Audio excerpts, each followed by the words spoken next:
Good afternoon. Today is Monday, the 4th of August, 2025, just after 1 o'clock. Welcome to UK Column News. I am your host, Brian Gerrish. Delighted to have with me in the studio, Ben Rubin. Welcome back, Ben. What's it like arriving in Plymouth after spending a couple of weeks in London? Joyous. Fresh air. Yes. And we're also joined by Diane Rasmussen McAdie, who is on live link from the north of England. So welcome, Diane. Now, we've got some pretty packed news today because a lot's been going on, not only over the last few days, but over the weekend. And of course, the immigration migrant issue is very, very high on the agenda, with lots of film clip by the mainstream press, all pointing a finger at anybody who dares to challenge the immigration numbers or the manner in which the immigration policies are being carried out. We are going to cover quite a bit of this because the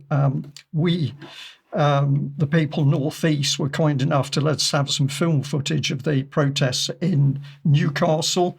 So we're going to be looking at migration, and in that section we'll be showing some of the opinion for people who are essentially supportive of the migrants, some of the people who are clearly very worried with what's going on, and an interesting gentleman who was calling for dialogue, which seems to us to be pretty sensible.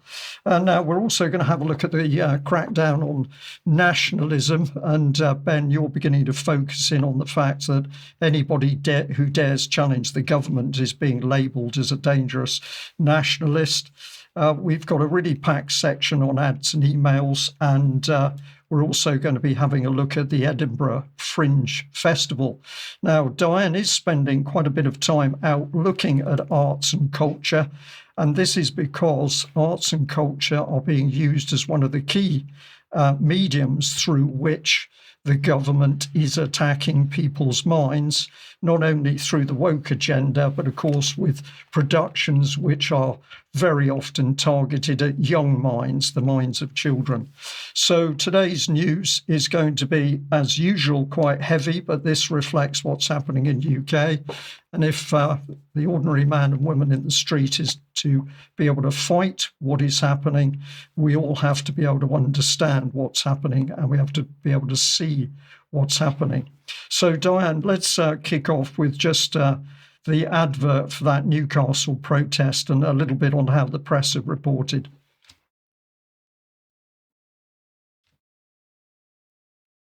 I think we might have. I think we've temporarily lost Diane there. Not to worry. This is the key slide which we wanted to put up, which is the original advert for the Great British National Protest. Hotel confirmed, the New Bridge Hotel, Newcastle. And this was 1 o'clock on Saturday, the 2nd of August. And of course, true to form, the mainstream press, of course, came out with headlines such as this. Let's just move forward there. 23 pictures as protesters clash in Newcastle city centre over asylum hotels. And then, of course, on the right, we've got flags and 4 arrested after anti-migrant and counter-protest clash outside the hotel. So the mainstream media loves the violence. Just checking, Diane, have we got you back with us? Yes, thanks, Brian. I'm here now. It must be the windy weather out there today that's interfering with the broadcast. So I guess it's just worth noting, as you said, the mainstream media coverage about this and the coverage of the different protests around the country have been quite interesting to see what they're saying about this. And what I want to just notice just a little bit about this before we go on to the footage that we are about to share with you today in the news. It's really interesting to look at that coverage from the Chronicle, the Newcastle Chronicle, because there's 2 sets of organizers, basically, and there's the counter-protest organizers, which we'll probably see in the clips are quite organized and premeditated. And the quote, for example, from them that was mentioned in this article, the organizer said, quote, "Yet again, far-right and fascist thugs are intent on bringing their message of hate to Newcastle. They aim to build on years of Islamophobia, anti-migrant sentiment, and scapegoating. In Epping and elsewhere, recently, we have already seen intimidation and violence aimed at refugees, migrants, and asylum seekers. Newcastle, like the rest of the Northeast, has a well-earned reputation for unity in the face of those who seek to divide us. Whatever problems we face, racism and division are not the answer. So that is from the counter-protest group, which we will see was actually quite well organized. So with that, I would like to say that thank you very much to the people that work with the Rumble channel called We the People Northeast. They have a very successful channel that they've run for several years on Rumble, and we'll put a link to their channel in the show notes. And we have UK column exclusives directly from them that they sent to me over the weekend. So Brian, I don't know if you want to introduce the first clip and we can talk through these a bit as we go through. Lovely. Well, this is the first clip. This is just an overview of part of the protest, but you can see some very interesting things, not least pay attention to people wearing masks. The media are instigating problems. And they do, they do cause the public opinion cause, but it's usually because they support minorities. Would you talk to us, independent media? Refugees are welcome here. Let's tell them Excuse me. Who's street? You're handing out signs. Yes. Would you like to ask the questions? Independent media. Sorry. Independent media. Sorry, I can't work purposes. Refugees are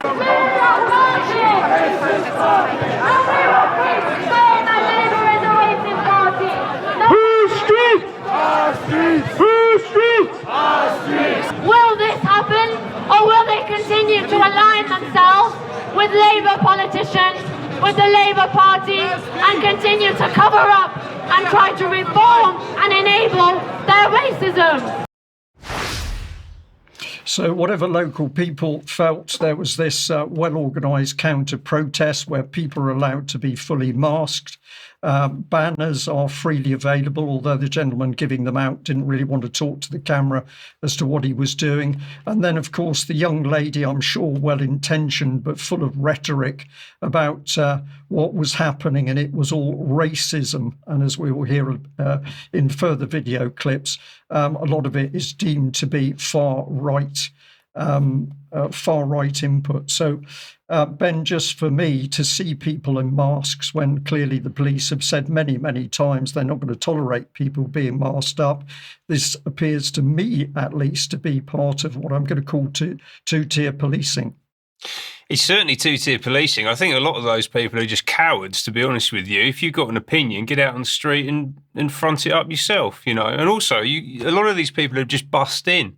So you have local communities out protesting, and then these people turn up, a lot of the time ushered in by the police, and they're from out of the area. Yes. So there's nothing organic about this at all, and the masking is just one way of disguising who they are and where they come from, ultimately. Indeed. Okay, well, Diane, don't know whether you've got anything to add to that very quickly. Yeah, one thing that I thought was particularly interesting was the lady with the red hair talking about the racism, is that basically that she's saying that the Labour Party itself is racist, which is interesting because they're the ones who are obviously in charge and supporting all of this going on. I thought that was particularly interesting, as well as the idea of the people with the masks. Again, why is that allowed when that is clearly against the laws in this country to do so in a protest? Yeah, indeed. Well, let's look at clip 2 here. And we've got two ladies who are basically in support of the migrants. Nation states aren't like businesses. That's not how that works. That's not household budget. That's a household budget argument, which is a fallacy, because countries are not businesses. Yeah. You know, are they? No, they're nation states. They're not businesses. You don't know what you're going to. You're not going to. You don't know. You don't know as a country what's going to happen tomorrow. If I run a business or a household and I know how much money is coming in and how much money I've got to spend, and I can save and I can make decisions, and if I start, I can raise prices. Countries don't behave like that. That's not what they are. But we're with the kind of the people that are trying to protect the hotel and the people in it from damage and from being frightened, because having that sort of protest outside the place that you're having to live is really scary for people, and it scars them. And a lot of them have had a very hard time getting here in the first place and don't need it. So that's why we're here. But I think that a lot of people on the other side have genuine concerns, they have genuine worries, they need to be heard and they don't feel heard. Right. And so that's a problem. That's a problem for us all. We need to do a little bit more listening to one another and hearing, because actually we've probably got way more in common. I think that there are some active far-right racists taking advantage of that unhappiness and that feeling not heard. And that's a problem for all of us as well. Because the far-right getting a foothold benefits none of us. They are on none of our sides. Diane, I thought this was interesting because those two ladies, okay, they're in support of the migrants and they're worried about, are they safe with the demonstration going on? But at least they got to the point of saying that they recognise that other people are worried because they feel they don't have a voice. So I thought that was a very interesting statement. Yeah, I thought it was very interesting. And the other thing to note is that when they were talking about the migrants particularly not feeling safe, I also wanted to say that, as I'm not, I have some other footage as well. I'm not sure if we'll show it here in the main news or at some other point, but people talking about how they don't feel safe because the migrants are present, because they don't know if these people have been background checked and vetted and who are they and so on. So I think this is something that they're doing to increase the fear on both sides of the arguments, I think, Brian.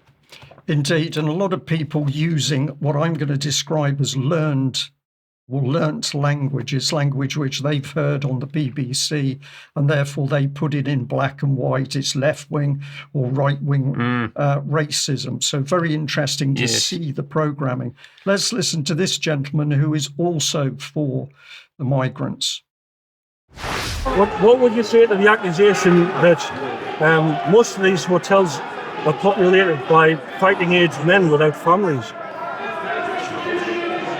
Well, I don't know whose fault that is. That must be the government who's chosen to do that. But why would they even? I mean, these people would not bring the families if they're coming from like a war zone or financial problems. Or why would they not bring the families? Well, really, you'd have to ask them that. I don't know, but I would imagine it's quite dangerous to get out of some of these places. So maybe they expect their families to join them if they have families. Maybe their families are being killed. Who knows? I don't know the answer to that. You'd have to ask some of them. A good thing for you to do would be to interview some of the asylum seekers, and that would be great if you did. Yeah, I do. It would be great. Yeah. I get their stories. Ben, it seems to me this is another very reasonable individual. This gentleman is very reasonable in what he's saying, but he's freely admitting that he doesn't really understand what's happening in the whole migration agenda. Go and talk to the migrants. I would say talk to the migrants by all means, but let's be talking to Keir Starmer and the rest of the politicians over the years that have created this mess on the streets. Completely agree with you. Completely agree with you. Okay, so we're now going to switch to dialogue from other members of the public who had concerns. And I've had to use the clips that I've been provided. So there is a little bit more footage on one side than the other. Nevertheless, we are trying to give our audience both sides of comment around this particular protest. Let's listen to what this lady has to say. I'm just trying to get a view from different sides. How do you feel about the situation at the moment? What's brought you here today? Me kids and me grandkids. Okay. I'm like scared for them. You're scared to walk on the street. You're scared to come into town. Right. Yeah, it's not right. I mean, I thought today, if you're running from a war or you're scared, you would take your family with you. And it just shows what they think of women and children. They've left them all behind. They've come here, they laugh at them. They're working illegally, they get everything. And like we've all worked all our lives, and I'm retired now, but I kind of get, not that I want to claim benefits, but I kind of get nothing if I needed it. But these people seem to get everything. And everyone you speak to just wants that we want a border control. We want the borders controlled, and that's simple as, if they're legal, they shouldn't be getting anything, they should be getting thrown out. They lie through the teeth, but these people believe them. That's all right. How would you respond to them if they called you racist, which they undoubtedly would? That word's just being thrown out there because it's an easy one to get people into trouble or whatever, but it's not. To silence people, basically. To silence, and we're getting silenced all the time. You're scared to do anything. You're scared to say anything. And I never even thought of racism until all this started. Yeah. And I think more people are saying, well, I've got friends from every colour, every religion, everything, and we've been friends for years. And you know what I mean? They're good friends, but these people aren't our friends. They don't believe what we believe. So some interesting points there. The key thing that came across to me is that she feels silenced. She's being censored for having any concerns and for speaking out. And this is a very dangerous place to be because, of course, the anxiety and the stress increases. But clearly she's worried about what is happening. Ben, I don't know whether you've got any comment on that. I thought she was fantastic, very reasonable, level-headed, no issues with what she said there at all. But of course, she and many thousands and thousands of other people like her don't have a voice. Diane, I'll bring you in after this next clip, but this is a lady that makes a very astute statement about Palestine. Hello. So we're interested in both sides of this argument, so just wondering what's brought you here today? I'm here for my children, my grandchildren, and for women. Right. This isn't about Palestine. They're shouting about Palestine. It's not about Palestine. Right. This is for the people of this country, the women and the children. That's who it's for. So what's the problem that the women and the children are facing? Because they're letting a load of migrants in on boats. We don't know who they are. They haven't got passports. We don't know whether they've done anything wrong. They could be murderers, rapists, and that's what's happening in this country. But they tell us that they're culturally enriching us by the doctors and lawyers and whatnot. There's no doctors and lawyers coming in on them boats. There's no way there's doctors and lawyers coming in on the boats. There's not. So what about the idea that they're only fighting aged men and there's no families there? That's all there is. It's fighting aged men that's on them boats. I've very rarely seen a child or a woman on that boat. And then they're coming in and they're getting a hotel, money, everything, whatever they want, they're getting whatever they want. And it's wrong. It's not fair that we're paying for them. So do you feel then that the descriptions of two-tier politics and two-tier policing are correct? Yes. And Indigenous people are being treated unfairly compared to foreigners. Yeah, definitely. Yeah. It's not fair on the people in this country who pay their taxes. Why should we have to pay for them? It's not fair. Yeah. It isn't fair. But the poor oppressed people and they're escaping from. Do you know what? I don't. If there's like a family or anything's happened bad where they are, I don't mind. But it's all men coming in. I'm not racist. I'll help anybody. I will help anybody. But it's not fair that it's all men coming in. You won't leave your life there if there's something wrong in that country. You bring your children and your wife with you. You mentioned not being racist. That's probably the first thing they would throw at you. You know what it is? The last one I went to was at the monument, right? And we were called far-right, racists and Nazis, and that's what they called me. We just stood there and just let them go on. We didn't do anything. We're peaceful. We're not going to cause any trouble. We're just worried about our country and the people in it. So, Diane, another lady talking very sensibly, and I thought she made some really good points. She was clearly seeing through what was being played out on the streets, not only there, but in other locations. Yeah, no, I think so as well. It's very, very interesting to hear from her to talk about the fact that it is, at least what we see, especially on mainstream coverage as well, the idea of just the men coming through on the boats.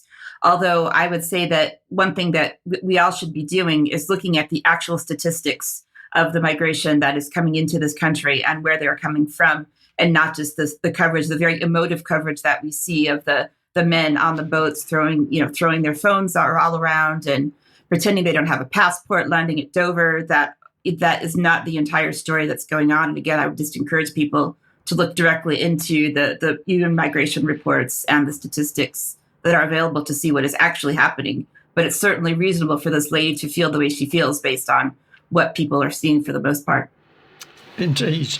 Well, we've got another clip here, and this is two men. So let's hear what they had to say. Yeah, definitely. It's a fuse. They've lit a fuse. It's slowly burning. Yeah. It's slowly burning, and eventually it's just going to be an explosion. This is going to happen every week, all over the country, till people are sick, and then it'll just kick off, and it's all going to be far-right people. That's what I say. But it's not. It's just people that want to stick up our country. What do you think about the Essex police taxing in the far left in Essex? Well, it is. Yeah. Taking sides, that's disgusting. They're supposed to be impartial. And I'm pretty certain that they've done the when they're in same. uniforms, they're supposed to be impartial, but they're not. They're not. These have probably bust half them in to start with. They probably showed them how to get here, taught them run, because apparently they're not even from up here. Well, they've got a whole load of ready-made signs. Yeah, they've got ready-made signs.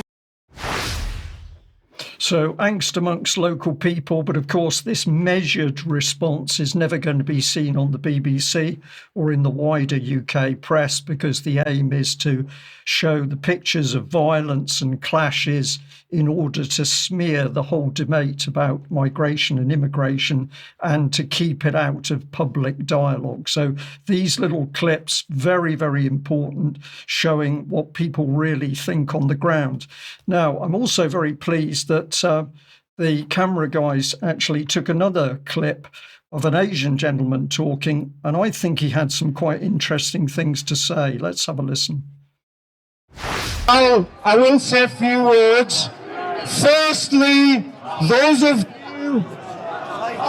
you, if you're listening, I do not label each and every one of you as racist for simply turning up and having a conversation. What I do believe, though, most of you have ill-thought views and opinion, and there's an awful lot of confusion. I, for one, am prepared to have a grown-up conversation if this is what you would like to do. There are concerns, there are issues, there are problems, and there are key aspects that conversation we need to have. You know what? Let's have a proper conversation. I was there just by speaking to a lovely couple who does have key concerns about the policies of this country, how some of those policies are seriously affecting our lives, working class people's lives, and that is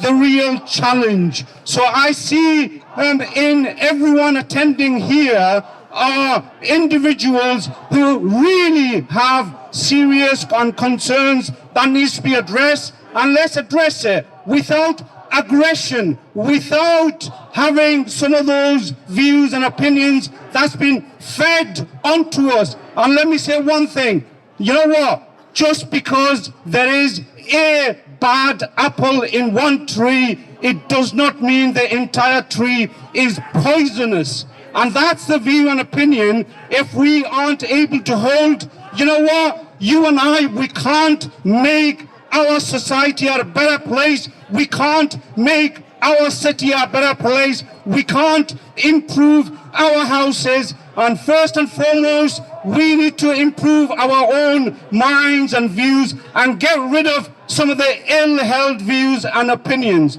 I'm happy to help. I'm happy to listen. I'm prepared to understand and look at ways of dealing with this. So we've had people on both sides of the argument actually admitting that dialogue and conversation and for people to have their concerns aired is important. Of course, what's really happening is all of the people present there and in other locations in the UK are being played one against the other by our own government. This is the attack of the British government on its own people. And until the government's policies are fully exposed for what they're really designed to do, which is to cause chaos and breakdown in the country, we are not going to solve the issue of migration. So there has to be dialogue between ordinary people if the focus is to be brought on the people creating the problem, which in my opinion at least is clearly the British government, whether it's a Conservative government or it's a Labour government. But we'll talk more about this in, extra time. And I'll just end with 2 slides here, which is one, of course, remember the duplicity of the British state. This was a BBC report of women saying, well, never mind the abuse by the Rotherham gangs, the police were also sexually assaulting us. And so until the criminality in the police is cleared up, we are not going to solve many other crime-related problems.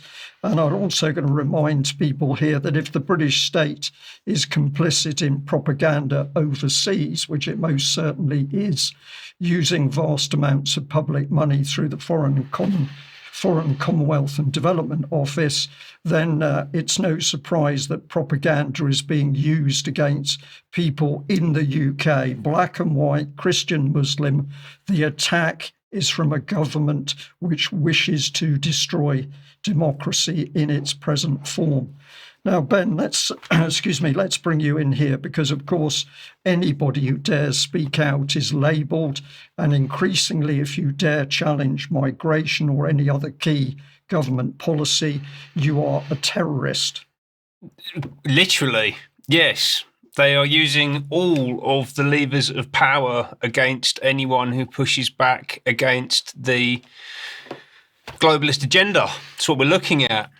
So earlier on this year, Prevent, one of the de-radicalisation organisations, part of the British government, redefined terrorism and introduced 3 new definitions for extreme right-wing terrorism. The first one, highlighted here, cultural nationalism, saying Western culture is under threat from mass migration and lack of integration by certain ethnic and cultural groups. That makes you a terrorist. So does that make the ladies who spoke very sensibly in those clips, does Apparently. that make them cultural nationalists? I think it certainly does, yes, absolutely.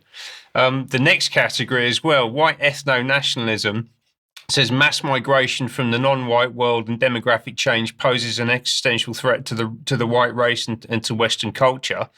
So if you hold that opinion, you are now essentially a terrorist. I think a significant number of people hold that opinion. So is half the country, more than half the country now terrorists? Apparently they are.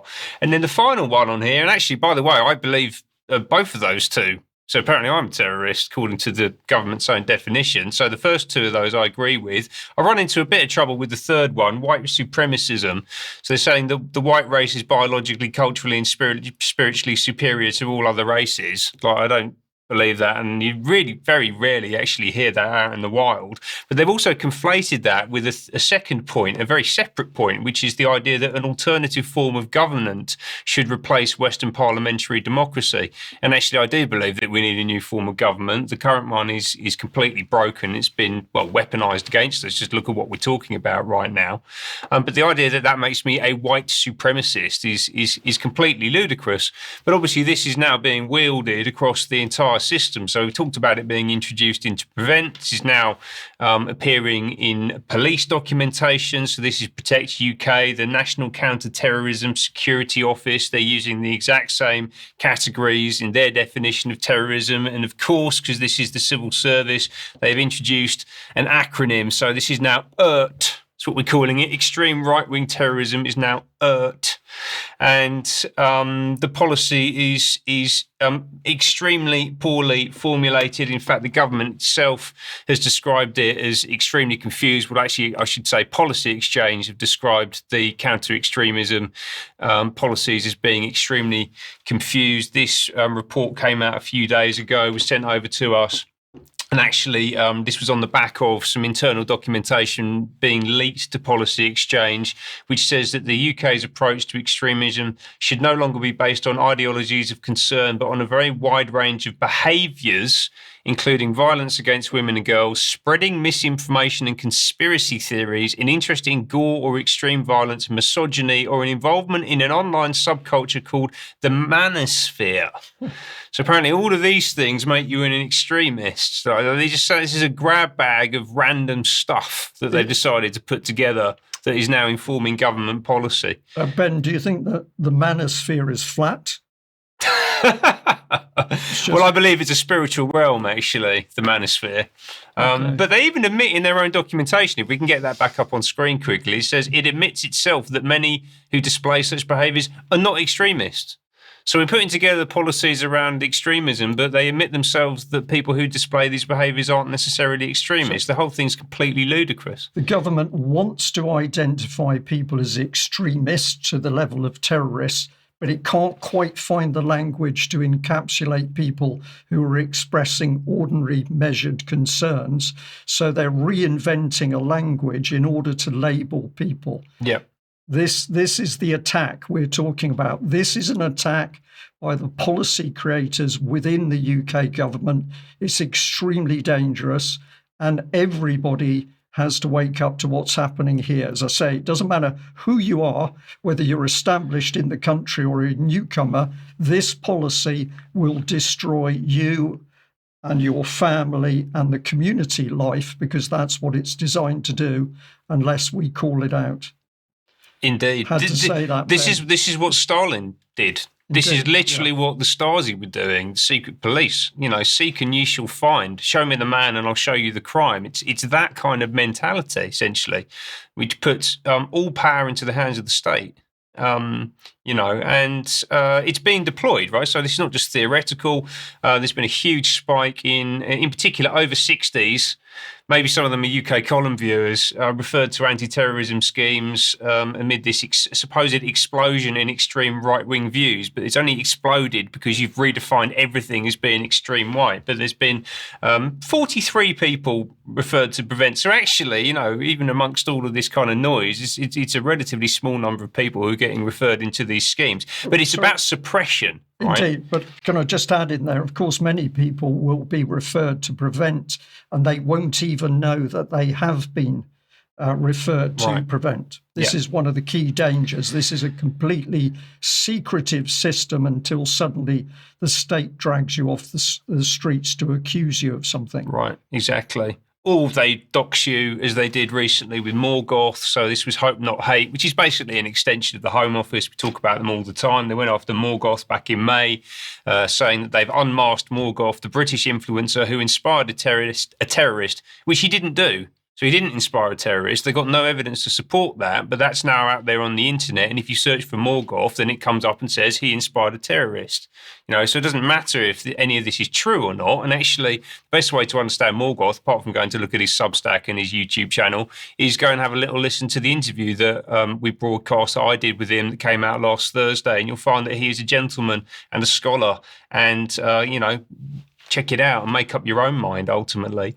Sky have been in on the act as well, all of the big media platforms. So they ran this piece a couple of weeks ago, a 20-minute segment about the return to the land movement in Arkansas, in the US, the building a white-only community in the Ozarks. And they tried to run it as a hit piece, but it actually turned out to sound a bit more like an advert, basically. You got the founder in the centre, forgive me, I forget his name.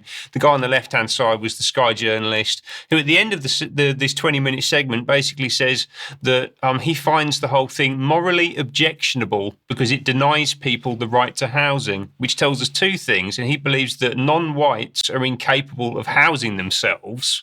Right, that's literally inherent in that perspective, what we call the soft bigotry of lowered expectations. And then also embedded within that is the idea that white people have some kind of moral obligation to take care of everyone else, which doesn't go in the other direction. So it's a very strange set of beliefs that are being propagated here by the mainstream. Similar things happen over the past few weeks or few days even, actually, in the UK. So the Woodlander Initiative, it's a similar organisation to return to the land in the US. They're about taking back our land, freedom and culture, buying plots of land around the UK, helping people set up new communities, live off-grid, encouraging self-reliance, which obviously makes them a neo-Nazi group according to the Daily Mail. So that's a typical inflammatory Daily Mail headline there to create fear and hatred and division. Yes. It's deliberate. Yes, but the Daily Mail is supposed to be on the political right. Right, so actually, you know what I mean. There's a very odd role that the Mail plays when you get into how it's targeting these organisations. So they carried on to describe the Woodlander Initiative as a fascist land buying scheme. And interestingly, I know someone who is part of the Woodlander Initiative who is of mixed Persian and South Asian descent, who tried to comment on this article, saying that he visited this white-only camp as a brown person, found no paramilitary training or any hatred towards me. In fact, he had a good time, made some friends, and sometimes things are not what you were told. And that comment wouldn't post onto the Daily Mail site. So they prevented him from being able to deliver that there. And I think that just tells you everything that you need to know about this. If you want to find out more about the Woodlander Initiative, by the way, go and check out his YouTube channel. It's a fantastic channel. He's a lovely bloke. I've interviewed him myself a couple of times, actually. One of the nicest people you've come across. He was involved in the BNP and other nationalist political movements. But my view on that is, again, just to echo what my supposedly brown friend said there, is that sometimes things are not what you're told. And actually, some of their analysis, when you look at it, is quite compelling. And one thing I've come across recently, which I'd very highly recommend, is this speech from Jonathan Bowden, the Greenwich speech, which was delivered in July 30th, 2009. And it's very difficult to argue with any of his analysis or anything that he says, to be honest with you. So that would be my take on that. They also, the Daily Mail, took exception to Simon speaking at the Patriotic Alternative Conference last year. Go and listen to the speech yourself. It's an excellent speech. We'll provide a link to it. But what is Patriotic Alternative? That's a British nationalist community and activist group who basically advocate for Indigenous British people. They believe that the British should remain a supermajority in their own country to be able to represent their own interests in the exact same way that other ethnic groups do when they arrive in this country, you know, again, which makes PA dangerous extremists who've been heavily censored and deplatformed. They've been doing awful things like raising funds for families of political prisoners who were put in prison last year for social media posts after the killings in Southport, have been smeared by the BBC. In fact, Mark Collett, the founder of PA, went to do an interview with the BBC, which he actually recorded. It was an hour and 15 minutes long, and then the BBC used 46 seconds of it. Yes. Which I think you'll be familiar with that kind of treatment from the BBC, Brian. Indeed, but I only got 6 seconds as a parliamentary candidate. Yes. And to raise the stakes even further, Mark Collett, PA founder, was barred from entering Sweden over the weekend. And I was very grateful to be able to speak to him. And we're going to hear a little bit now about his experience of trying to get into Sweden to deliver a speech at the Free Sweden movement.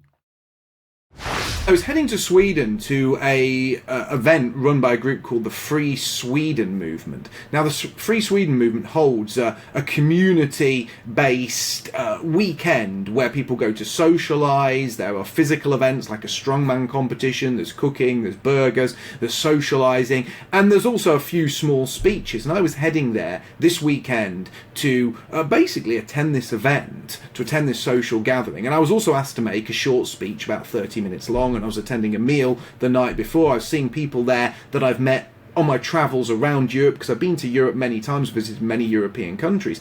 And when I got to Sweden, I was pulled out of the queue to go through customs and show my passport. I was interrogated, I was accused of many things, I was denied entry to Sweden, and then promptly deported and banned from entering the Schengen zone for 15 years. 15-year ban from Europe. And of course, we're still working with Europe, particularly in regard to counter-terrorist planning and policies. We'll deal with that in future UK column news. So Brexit without the exit, without question, and we shouldn't be surprised that we're still locked into this very dangerous European superstate. Yeah, absolutely. Let's hear a little bit more about Mark's experience at the border, which I think was just deliberately degrading and designed to cause as much stress and anxiety as possible. I was held without food in an airport lounge for more than 24 hours without knowing what was happening to me, without being given a time or a date for my deportation.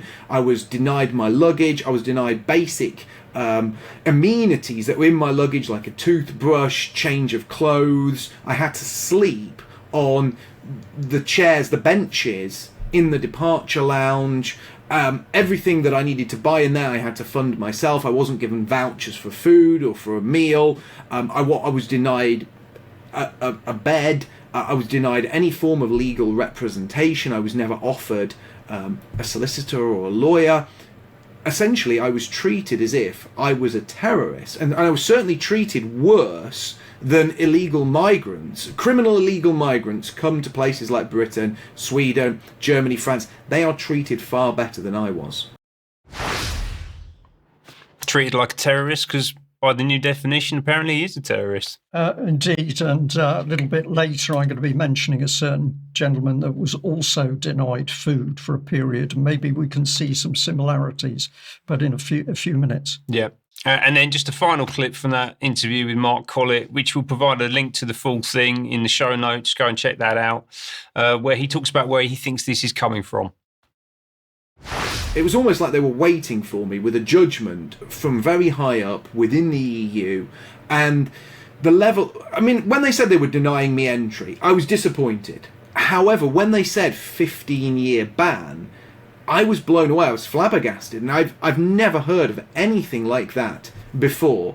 And considering the people they let into Europe, considering the open door policy that Germany has had, and once one country has an open door policy, because of the Schengen zone, those people can travel anywhere. That's one of the major security issues that Europe faces. But for me, they view making a speech as more threatening than allowing millions of migrants from Africa, the Indian subcontinent, the Middle East, to pour across our borders without checks. That, according to the EU, is a human right. Making a speech is a threat to public safety, the fabric of society, and the fundamental values on which Sweden and Europe were apparently built. That's the reasoning. Total lunacy. Indeed, but we should remember Sir Peter Sutherland's speech as my ambassador for migration for the UN, saying that more mass migration was necessary to break down the homogeneity of the nation state. So this is deliberate policy. Everybody gets hurt. The countries from which the migration is occurring, those countries suffer. People suffer in the migration route, and then the countries to which the migrants arrive also suffers. So this is deliberate policy to break down the nation state. And top advisors to Keir Starmer, or members of their family anyway, get to make millions of pounds on the back of this whole thing. So this is Morgan McSweeney, Starmer's chief of staff, whose father has been handed £6 million over the past 2 years by the Irish government to house asylum seekers. Indeed. Indeed. So serious things happening, and I can tell from the reaction from our audience today that this is a very important topic for them. For the UK column at least, we have to understand the attack in the first instance is by the people who create the policy, not only in our own government, but the World Economic Forum, the UN. We have to understand why the policy is being created. And if we end up with violence and fighting amongst ourselves, we lose, because the super state is geared up to deal with violence. But more on this in UK Column Extra in a few moments. Now, let's get on to some lighter things. And first of all, a big thank you to everyone supporting the UK column. We can only do what we do with your financial support, and it's really wonderful people who donate or have signed up to become members. So if you don't know how to do that, just go to the UK column website and click here. And you can support our work by making a donation or actually joining as a paid-up member. Now, more good news in the UK column on location event, Saturday, the 18th of October, 2025. I'm very pleased to say that we are within a few tickets of having sold 50% of our tickets already. So if you haven't bought a ticket, you need to think about it, because the tickets are going very quickly, and it's clear that people understand the importance of this event and are really looking forward to it. This is the little online video clip showing how to do that. Go to our shop, then you can select your options, and there's two choices, a ticket or a ticket with an evening meal. And once you've bought your ticket, we look forward to seeing you at the York event. Now, future UK column productions. Tonight at 7:00, we've got Germ Warfare with James Corbett, The Nature of Power and Control. That seems pretty pertinent to today's news. And tomorrow at 1:00, I have... well, it's not an interview, it's a discussion really between Charles Mallet and myself about military matters. We called it Opening Shots. It's very relaxed, but we start to have a look at what is happening in the military world, principally in UK, but I'm sure we'll be moving on to overseas matters as well. So look out for that at 1:00 tomorrow. Now, Ben, this one is yours. Fascinating title. Escape Key. Yes, so this is one of the best writers on Substack, an extraordinarily intelligent and articulate thinker and writer, and this is the first ever interview that he's done. I was really privileged to speak to him a couple of weeks ago now. That's going out on Thursday, and we're talking about the history of the central banking system and how global governance has used central banking as its template for taking control over every single area of the global system. It's a fascinating talk. Make sure to tune in for that. Excellent. Now, Diane, perhaps you'll take us through these, because, of course, we've got other excellent articles which have gone up on the UK column website. Yes, Brian, thanks. We've had some really, really great content, written content coming out recently on the UK column website. So I just want to mention two here, just because we're short on time, obviously. This one was published last week by Neil Harrison. It's called The Bison and the Bias: Rethinking Methane, Climate Science, and Scientific Integrity. So actually asking us to question the science, looking at what is actually happening in science, and if they are truly following scientific principles when they're trying to support so-called climate action, if we can say it that way. This other one that I wanted to show is the latest in the Syria series by Vanessa Beeley. She's been providing a weekly contribution for us now to update us on the very complex situation in Syria, called The Zionists Are King on the Syrian Chessboard with Washington's Support. So there's a lot of detail in these, so please take a look at them. They're very good. Okay, now, Diane, you've also had some support, and you're just going to show briefly on the screen what that support was. Yes, so this is the desk that I am sitting at right now. I'll call this UK Column Studio North. Recently, a UK Column member and very generous donor gave me this microphone and stand to put the microphone on. This is very generous, very good equipment. So hopefully people are able to hear me better than they were previously. And I just want to thank the viewer who donated that, as well as the viewers local to me who came to help me set this up, because I don't know the first thing about audio equipment. So I'm thankful to all of them for their help. Okay, thank you, Diane. And a tidy desk is a happy desk, of course. Now, we'd also like to remind people that weekend of the 22nd to the 25th of August 2025 is the Hope Sussex Festival. Now, if you haven't got a ticket yet, please do get one, because a lot of work has been put into making this thing happen. The UK column team are going to be there and putting in a sizable contribution. If you use code UKC20, you're being offered a 20% discount. So do have a think about this. And we are going to be there because we're putting another stake in the ground for free speech. Well, it's a camping tent peg, but you know what I'm saying here. Now, of course, this festival has been under attack from the Telegraph. The journalist was Chris Benyon. He wrote a nasty little hit piece on it, but I just wanted to point out to the audience, this is how Chris Benyon sees himself, an adult man who likes to portray himself as this figure at work in the journalistic community, which I think is rather strange and rather silly, but there we go. Now, Mike has also been very keen for people to support this petition, Repeal the Online Safety Act. Signatures just before us going live for the news today, we're up at 488,000, so that's moving. But the more signatures, the better. So if you haven't signed, get on and sign up. Now, I also want to say back to our audience, thank you very much, wherever you are in the world. At the recent Totnes event, there was a lady who had come with her husband all the way from the Azores, which I thought was really fantastic. And it was lovely to get some very positive feedback for the UK column.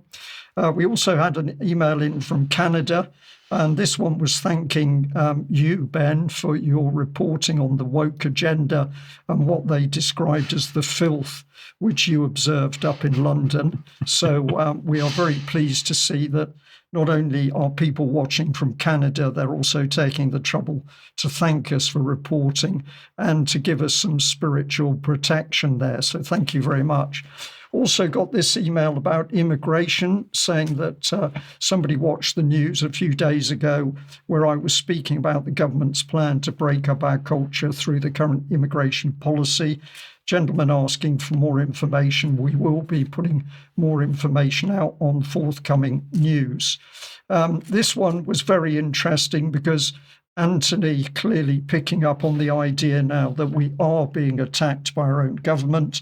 And if we're going to sort the country out, the first thing we've got to deal with is the lies, duplicity and corruption in central government. Until we sort that out, we can't deal with other major problems. So people are picking up on this idea that it is the government attacking us. And this one I will deal in more detail in another news edition, but a gentleman who's been working for over 30 years to take the lid off the cover-up of child abuse in UK was arrested a couple of days ago. All of his computers and data about the cover-up of the abuse of children, that was all taken by South Yorkshire Police. And he goes on to say that basically he was denied his medication. He was kept in a cold cell where he had to request a blanket, which was given to him 3 hours later, only after the interview. And he also got no food all day. So here is the brutality of the UK state. If you're somebody not only concerned, but you're brave enough to do the research into the politicians who are covering up the abuse of children. Meanwhile, we've got Labour, who is apparently going to clean itself up by reframing the Ethics and Integrity Commission to start the process of rebuilding standards in public life. Well, of course, this is smoke and mirrors, and nothing sensible is going to happen out of this. We also had an email from with regard to Ian Hislop, where the commentator Jeff was saying that he was amused to see Ian Hislop clearly unable to understand what was happening in the country around him. Hislop was reacting. He could see something wrong, but he could not understand what it was. And of course, this is because he hasn't done any proper investigation into what has been taking place in the country over all the years that he's been reporting. Now, Diane, to finish, we bring you back in with us, and you're going to be talking about the Edinburgh Fringe Festival. I'm going to say once again, that this is such an important subject because this is where the government is able to unleash the woke agenda on the public and particularly on young people? Yes, thanks, Brian. I'm actually reminded a bit of the report that Ben gave us, I believe it was last week, on the event that happened in Trafalgar Square in London, because we're seeing these things coming out through arts and culture. And this is a perfect way to look at the things that are coming out into the public through this. So I want to start, first of all, with just saying I was in Edinburgh at this festival from Friday to Sunday. I just came home yesterday evening and I took several photos. And so I just want to talk you through some things that I saw just walking out in the streets, as well as talking about some of the events that I attended. So as anyone who's ever seen, if you've ever been in Edinburgh in August, you know that a photo such as this one show that there are posters all over the city where they appear on different places, I think in this case on lampposts.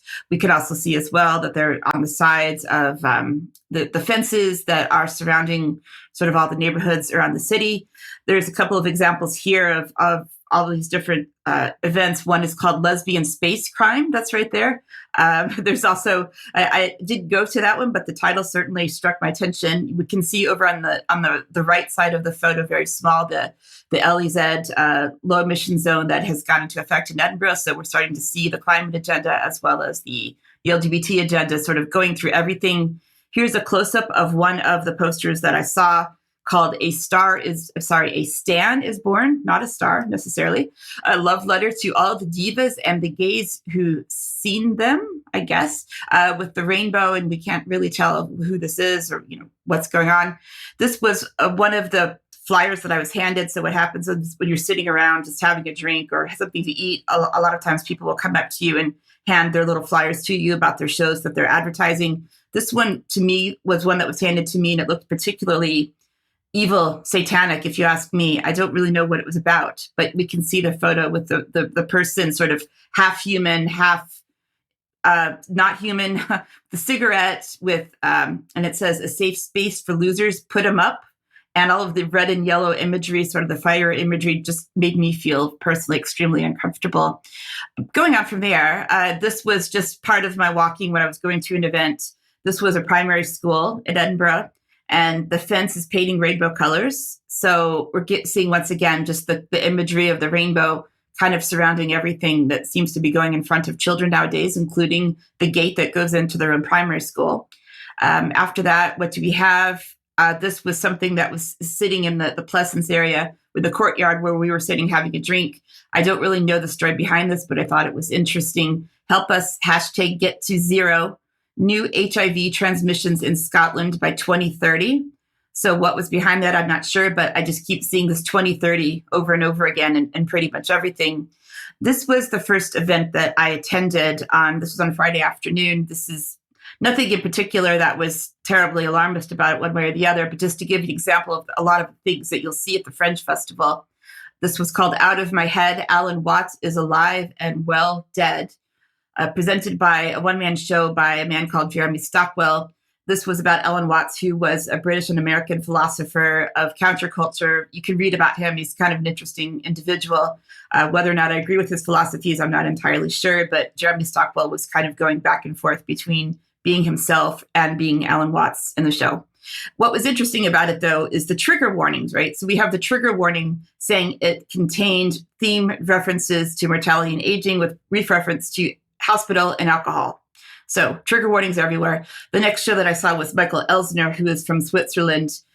He was described in the program as a former late night host, political scientist, and queer artist. There was a big focus on the queer in this particular presentation, delivering offbeat perspective, spot-on impressions.